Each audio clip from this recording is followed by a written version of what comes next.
Olá, aqui é o professor Ronan Magalhães, da Universidade Federal Rural da Amazônia, campus Tomé Açu.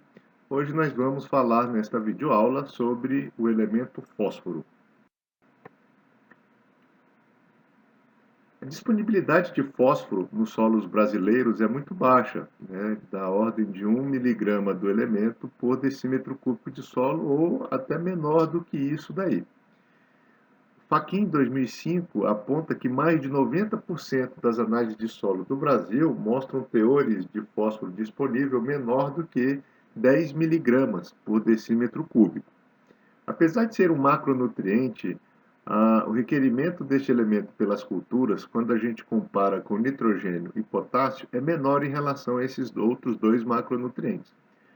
Mas em função da sua dinâmica também complexa no solo, sobremaneira no que diz respeito à fixação do elemento por minerais ali presentes, faz com que o custo da adubação fosfatada seja um dos mais elevados em relação aos demais elementos químicos chamados de nutrientes. O fósforo atua na fotossíntese, no transporte de energia através do trifosfato de adenosina, na formação e degradação das macromoléculas, no crescimento e divisão celular. Então, sintomas de deficiência desse elemento afetam esses mecanismos aí. O teor ideal do elemento na matéria seca do tecido vegetal varia de 0,1 a 0,5% do elemento, ou 1 a 5 gramas do elemento por quilograma de matéria seca.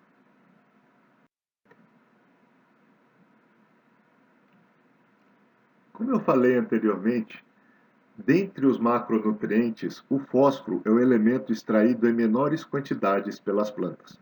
Nós podemos observar aqui que para a produção de 3,2 toneladas por hectare de grãos de arroz, há uma extração de 14 quilogramas por hectare do elemento. Para o milho, com uma produção de 6,4 toneladas, a extração é de 56 kg por hectare de P, do fósforo. Para a produção de 3 toneladas de grão de soja, nós temos aí uma extração de 40 kg por hectare de P. Contrastando aí com os outros dois elementos, nitrogênio e potássio, nós podemos observar que é o elemento extraído em menores quantidades. É curioso nós observarmos, e vocês vão ver isso futuramente, que as recomendações com os fertilizantes fosfatados são de doses um pouco parecidas com as doses de nitrogênio e potássio. E por que que, apesar de ser extraído em menor quantidade, a quantidade de fertilizantes fosfatados, as doses para esses fertilizantes fosfatados são semelhantes às doses de nitrogênio e potássio, de uma maneira bem abrangente, tá, gente? Bem geral. Porque este elemento apresenta uma peculiaridade, e nós iremos estudar isso durante esta videoaula. O elemento, ele é transportado na planta dentro do xilema na forma como é absorvido, o ortofosfato. Essa forma, o ortofosfato, ela tem uma alteração na sua ocorrência no solo, fruto de modificações no pH do solo também. É um elemento, assim como o nitrogênio, bastante móvel na planta, e dessa forma, os sintomas de deficiência aparecem primeiro nas folhas mais velhas.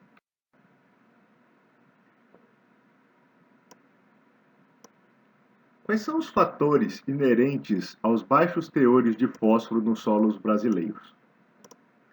As rochas pobres no elemento, como o solo é um reflexo da rocha intemperizada, se eu tenho pouco fósforo na rocha, consequentemente eu terei pouco fósforo no solo formado a partir dessa rocha. Elevados teores de alumínio, manganês e ferro no solo, este elemento pode formar complexos precipitando-se com ferro e alumínio em pH ácido e com cálcio em pH elevado. Extremos de pH, não apenas o pH ácido, favorecem aí a fixação do elemento. A participação de minerais de argila com sítios de adsorção do íon ortofosfato, que apesar de ser um ânion, ele pode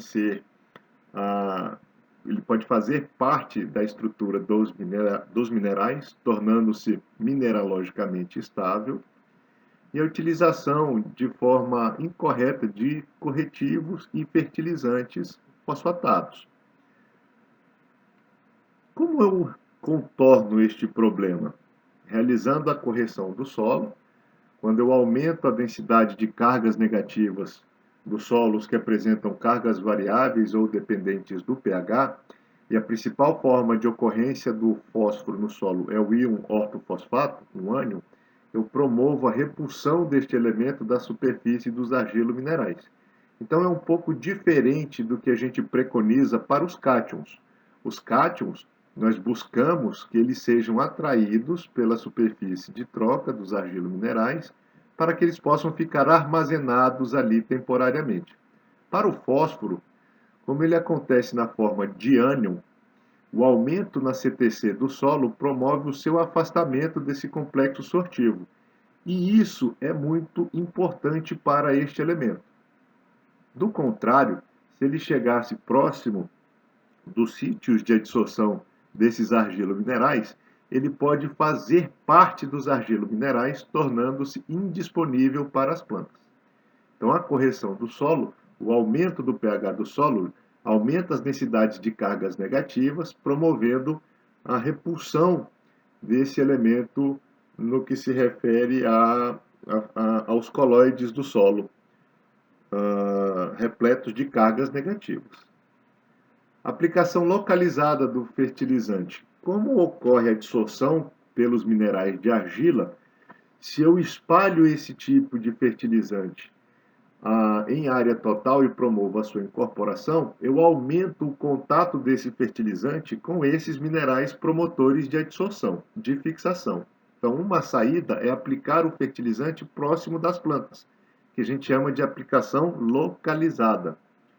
Ou adotar alguma estratégia que possa garantir a manutenção das culturas perenes, como, por exemplo, a fosfatagem corretiva, onde eu aumento os níveis de fósforo no solo, saturando esses sítios de adsorção, e a partir daí eu realizo as adubações que nós chamamos de manutenção, com o propósito de suprir a solução do solo com fósforo disponível, prontamente assimilável pelas plantas. Deficiência de fósforo, como eu falei, ele é um elemento móvel, então ele é translocado das folhas velhas para as folhas novas, e os principais sintomas surgem primeiro nas folhas mais velhas. Dentre os sintomas, nós podemos destacar um crescimento reduzido, né, como ele atua no desenvolvimento na formação de ATP, na fotossíntese. As plantas com deficiência de fósforo são plantas pequenas, plantas raquíticas, né? As folhas, elas começam a aparecer um tom diferente da coloração verde escura das folhas, né? Tornando-se um tom arroxeado nas pontas e margens, que não é restrito apenas para as folhas, tá? Pode acontecer no colmo também. Não confundir, existem algumas espécies, algumas variedades de planta, em trigo, por exemplo, a gente pode notar isso daí, a coloração roxa de algumas espécies nem sempre é sinônimo de deficiência de fósforo.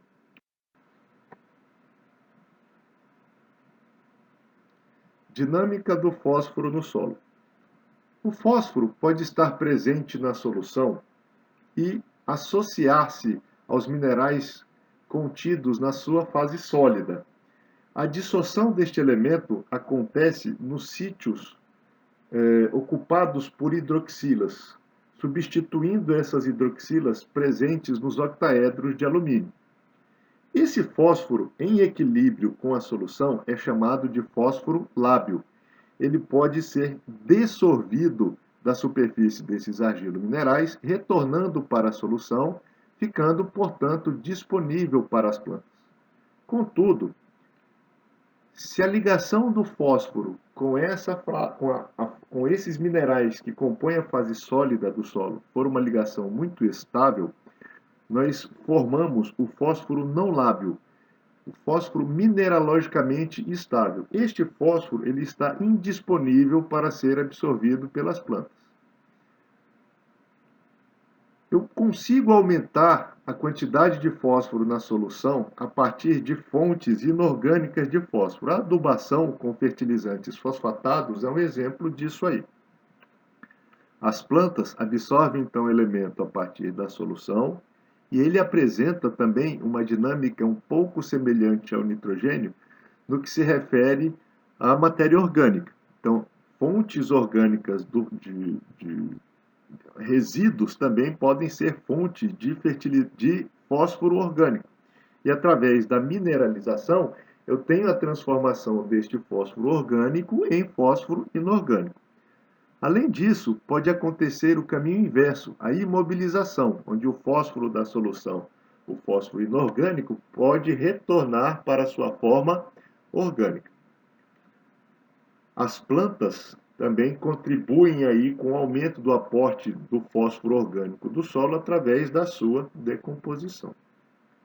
Por fim, nós podemos destacar que a erosão, a retirada da fase sólida do solo, como resultado da ação das chuvas e do vento, diminui a quantidade do elemento no solo, por remover as partículas sólidas do solo e o elemento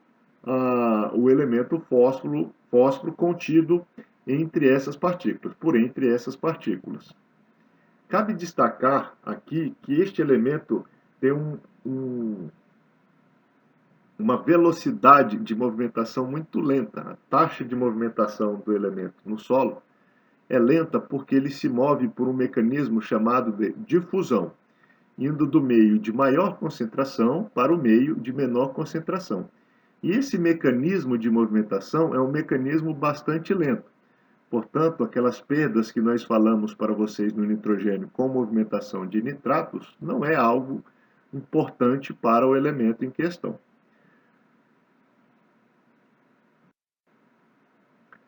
A quantidade de fósforo total no solo é bastante grande, é bastante elevada. Existem relatos aí de ocorrência de 100 até 2.500 kg por hectare de fósforo total do solo, na camada arável de 0 a 20 centímetros de profundidade. Contudo, a quantidade de fósforo disponível na solução é muito pequena, em função dessa dinâmica de interação do elemento com os minerais que compõem a fase sólida do solo e da precipitação com outros elementos químicos que ali estão presentes também, como o ferro, alumínio e o cálcio.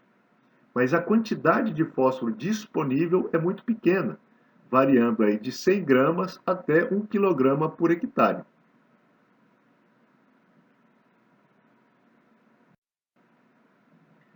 Então eu tenho o fósforo na solução e o fósforo associado a outros elementos.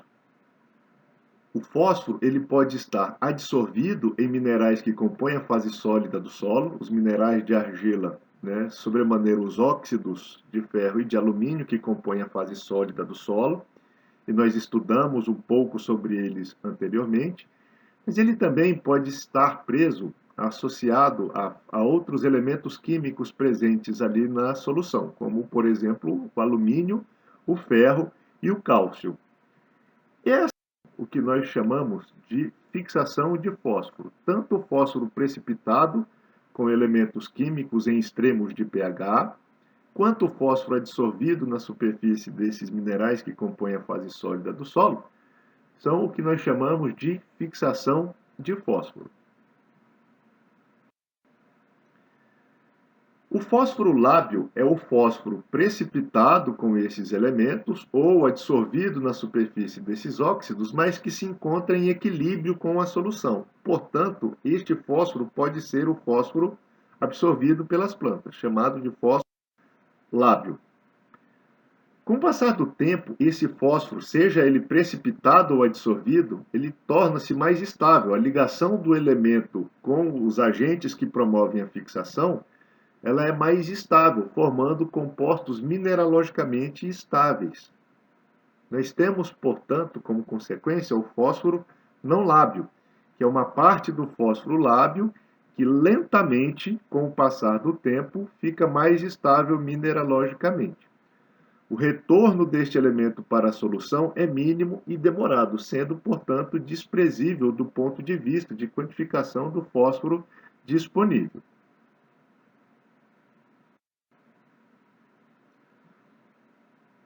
Uma característica interessante da ação de compostos orgânicos no solo é o bloqueio dos sítios de adsorção do elemento. Então, nós podemos observar à esquerda aqui, ó, o mineral que compõe a fase sólida do solo, um oxidróxido de alumínio, e essas hidroxilas que nós observamos ali na superfície desse mineral é que são os sítios de adsorção.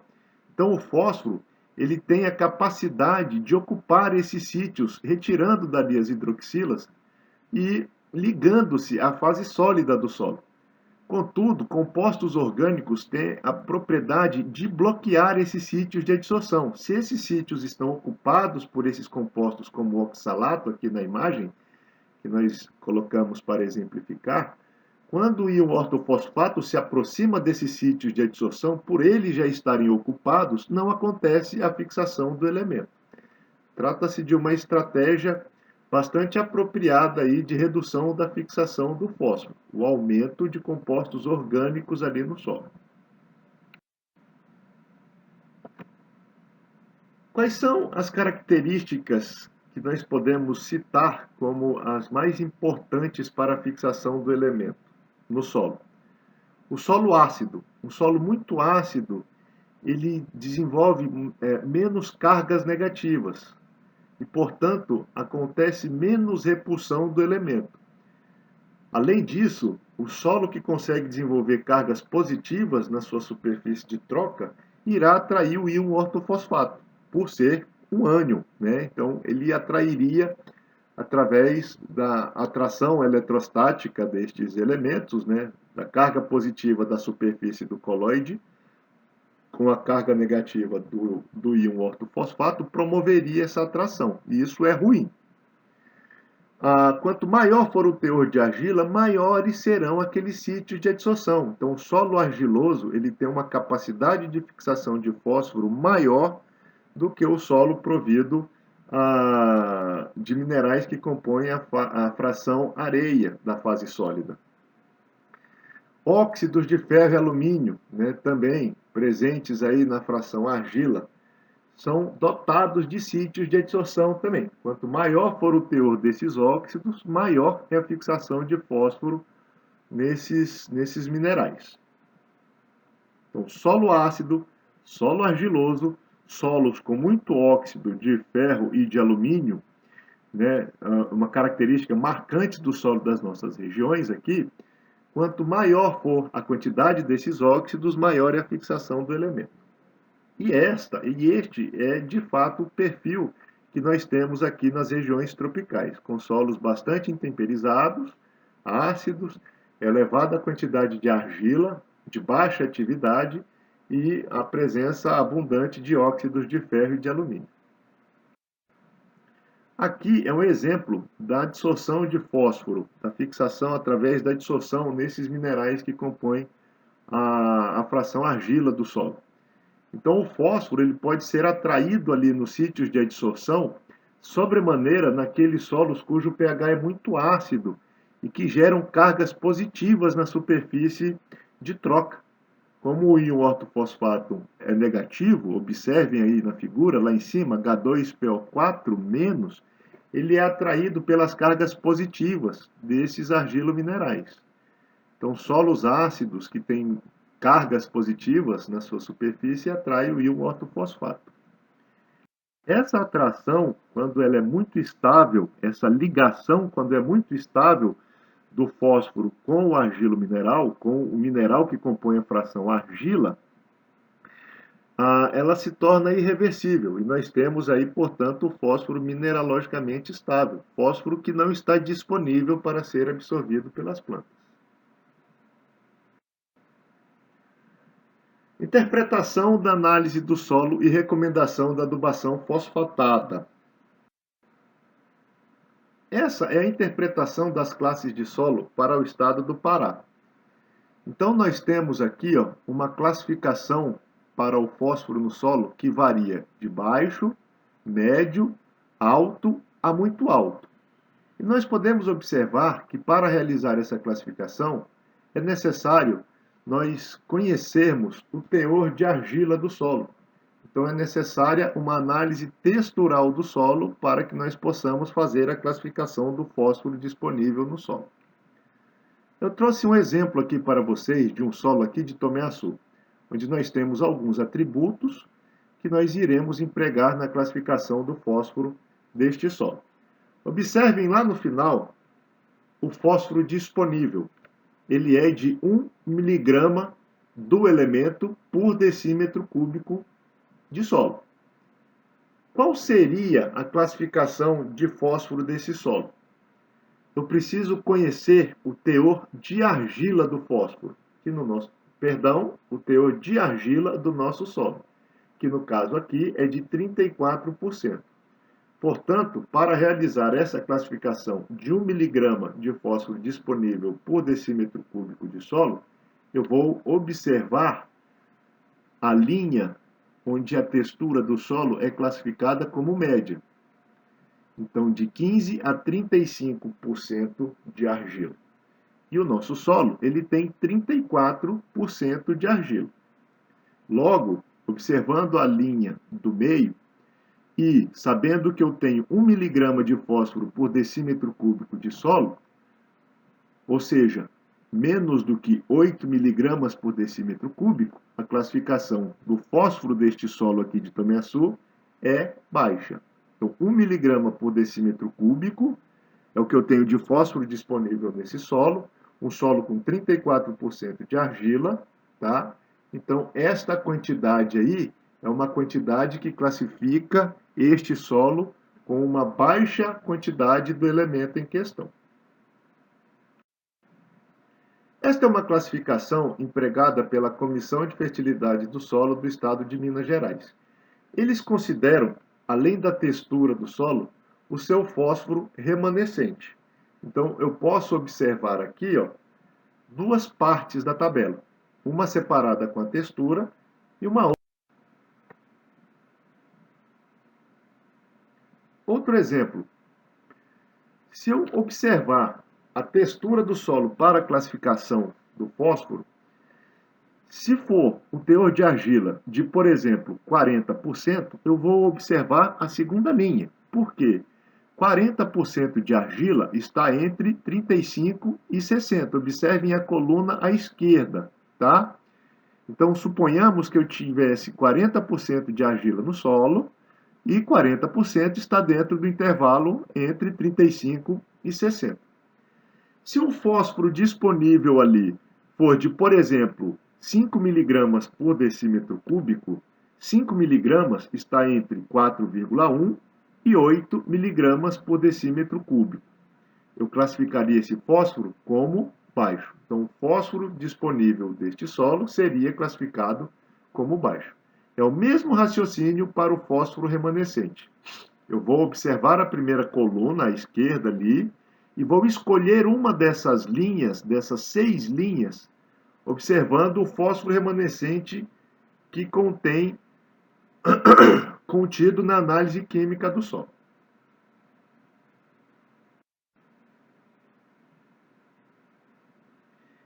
Além da textura, eu também consigo fazer a classificação do fósforo disponível no solo, observando essa porção da tabela, que consta o fósforo remanescente. Então, o fósforo remanescente, lá nas análises realizadas no estado de Minas Gerais, ele está presente aí no laudo da análise química do solo. Tá? E o raciocínio é exatamente o mesmo que nós empregamos aí, utilizando a textura para a classificação do fósforo disponível. Então, eu preciso encontrar uma linha, dar 6 aqui para o fósforo remanescente, tá? E, observando o valor do fósforo remanescente da análise, do laudo da análise química do solo, eu encontro um intervalo aí para observar a linha que eu empregarei na classificação do fósforo disponível.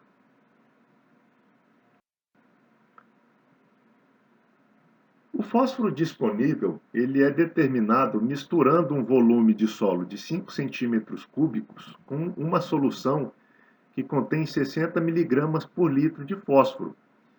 E essa solução de solo e de dissolução é agitada por um período de 1 hora. Após a agitação, se determina o volume de fósforo que remanesceu ali dentro do recipiente que está sendo analisado. Então, eu agito essa solução por 1 hora e, após realizar essa agitação, eu realizo também a leitura para quantificar quanto sobrou daqueles 60 miligramas do elemento na solução do solo. Tá? Então, por exemplo, eu adicionei aqui 60 miligramas no recipiente à esquerda e, depois de agitar por 1 hora, eu procedi à leitura do fósforo que estava presente ali na solução, encontrei apenas 10 miligramas por litro de fósforo. O que aconteceu com os outros 50 miligramas? A diferença dos 60 miligramas, né? 60 menos 10, 50 miligramas. Esses 50 miligramas de fósforo ficaram retidos no solo, estão adsorvidos ali no solo, tá? Então, quanto maior for o fósforo remanescente de um solo, menos argiloso é esse solo, ou menor é a capacidade de fixação deste solo pelo fósforo, ok? Por outro lado, um solo mais argiloso apresentará um fósforo remanescente menor. Então, por exemplo, após agitar 2 solos por 1 hora e determinar o fósforo remanescente desses 2 solos, descobre-se os seguintes valores. No solo A, o fósforo que sobrou, o fósforo que remanesceu, foi igual a 4,5 miligramas por litro. No solo B, o fósforo remanescente foi de 10 miligramas por litro. Qual dos 2 solos tem o maior poder tampão? Qual dos 2 solos tem maior capacidade de adsorver, de fixar fósforo? Seria o solo A ou o solo B? A resposta correta é o solo A. Porque se menos fósforo sobrou após a agitação do solo com uma solução de 60 miligramas, a diferença de 60 miligramas para 4,5 é de 55,5. No solo B, a diferença de 60 miligramas para 10 é de 50 miligramas. Portanto, no solo A, houve a maior fixação de fósforo, né, neste solo.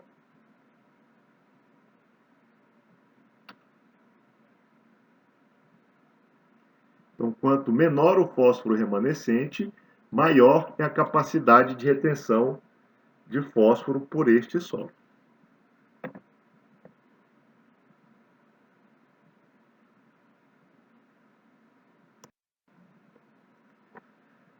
Bom, uma novidade na análise de fósforo é a determinação deste elemento através da resina trocadora de íons. É um método mais dinâmico para a determinação do fósforo e tem sido empregada aí por alguns laboratórios, né, da região sudeste. Então, existe a possibilidade de se classificar o solo também utilizando não apenas os extratores, mas sim essa resina trocadora de íons. Então, a Embrapa Cerrado tem essa tabela de interpretação, que varia de muito baixo a alto, não precisa determinar a textura do solo e a sua capacidade de fixação de fósforo, e ela também é separada para a classificação do fósforo disponível em solos cujo cultivo é realizado em sequeiro ou em solos ou em sistemas de produção realizados através da irrigação.